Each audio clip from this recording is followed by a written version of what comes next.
All right, tricep number 3 for strength day number 3. We've got a seated row. We're going to be using a supinated grip, so palms up, okay? Second exercise is going to be a push-up to a downward dog. And then third exercise is going to be a zigzag walk with a band, either mini band or a hip circle.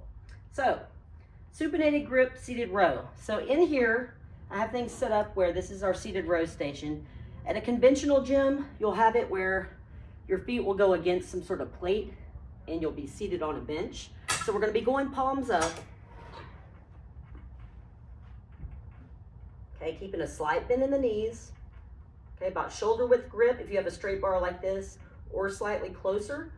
But we're going to let yourself go with it as much as your mobility allows. Get a stretch, sit up tall, chest out, and pull back. So I'm not leaning back way here, okay? Good squeeze. Okay, so that's the supinated grip, seated row. If you're working with just a band and you don't have access to a cable, you could do a supinated row with a band, keeping the palms up the whole time. Okay, just anchor it someplace where you can get some tension on it. And then we're basically keeping palms up and pulling back here. So that's an option. Another option is going to be a head-supported dumbbell row. So you'll use a supinated grip for that as well.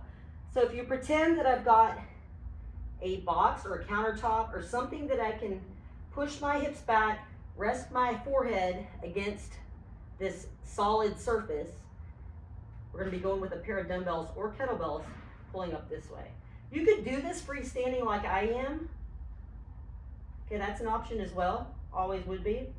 But if you've got that head support, you can kind of sit back and load yourself a little bit more. It gives you some stability where you're not having to think about just stabilizing your body by itself. So those are y'all's options for the supinated grip, seated row. Moving on, we got the push-up to down dog.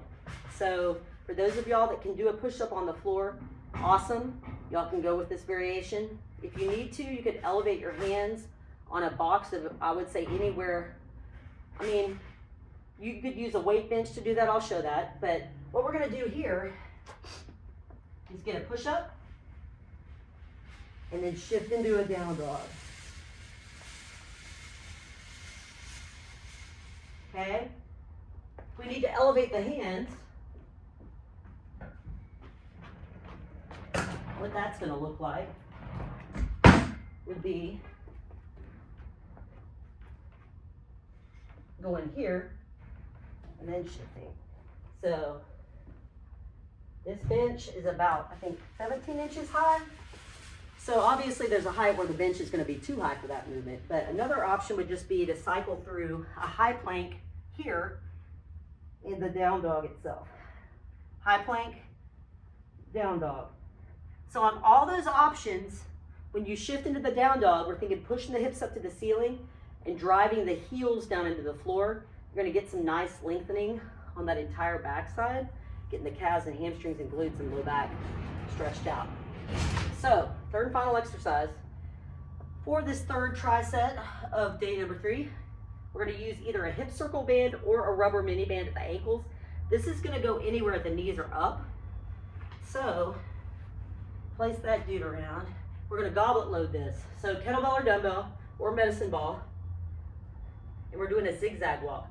So instead of a traditional lateral walk where we're going to the side, what we're going to be doing, we're going to be going kind of up and across, and then back and across,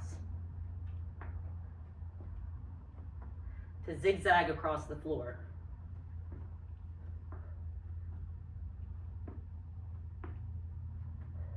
So the kettlebell in this goblet hold is helping me keep my torso in a nice plank so that I'm not doing anything like moving this way or compensating. And as with any other band walks, like with the lateral band walk, what I cue people to do is push off. So if we're going to the left, we're going to think about pushing off this right foot to move the leg out to the left. So push off the right. That was loud. And then vice versa to come back. So that applies here. At no point do we want the band to let you pull into valgus. We want to be actively pushing out against it. So think about your push-off leg, not just the leg that's moving. And that goes for any band walk variation. So that's strength day number 3's third tricep.